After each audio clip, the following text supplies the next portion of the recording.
ഇന്ന് നമുക്ക് ഫ്രണ്ട്ഷിപ്പിനെ കുറിച്ച് സംസാരിക്കാം. എൻ്റെ ഹസ്ബൻഡിൻ്റെ ജോലി കാരണമാണ് ഞങ്ങൾ കോയമ്പത്തൂരേക്ക് മാറിയത്. ഇവിടെ എല്ലാം പുതിയതായിരുന്നു. പുതിയ സ്ഥലം, പുതിയ ആളുകൾ, പുതിയ ഭാഷ. മനസ്സുറന്ന് സംസാരിക്കാൻ എനിക്ക് ഫ്രണ്ട്സ് ആരും ഇല്ലായിരുന്നു. ചില വൈകുന്നേരങ്ങളിൽ ഒറ്റപ്പെടൽ നന്നായി ഫീൽ ചെയ്തിട്ടുണ്ട്.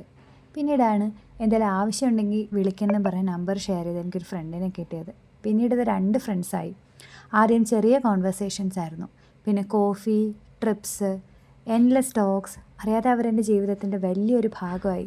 ഒരുമിച്ച് ചിരിച്ചു, യാത്രകൾ പോയി, ചെറിയ സന്തോഷങ്ങളും വലിയ വിഷമങ്ങളും എല്ലാം ഞങ്ങൾ ഷെയർ ചെയ്തു. സ്ത്രീകൾ തമ്മിലുള്ള ഫ്രണ്ട്ഷിപ്പ് എന്നത് വെറും ഒരു കമ്പനിയല്ല, അതൊരു മിററാണ്. നിങ്ങൾ ആരാണെന്ന് ഓർമ്മിപ്പിക്കുന്ന, ജഡ്ജ്മെൻ്റ് ഇല്ലാതെ കേൾക്കുന്ന, നീ തനിച്ചല്ല എന്ന് പറയാതെ പറയുന്ന ഒരു ബന്ധം. ഇപ്പോൾ ഈ നഗരം എനിക്ക് ഹോം പോലെ തോന്നുന്നുണ്ടെങ്കിൽ അതിനൊരു വലിയ കാരണം ഈ ഫ്രണ്ട്ഷിപ്പാണ്. കാരണം ബിലോങ്ങിങ് എന്നത് സ്ഥലങ്ങളിൽ നിന്നല്ല, ശരിയായ ആളുകളിൽ നിന്നാണ് വരുന്നത്.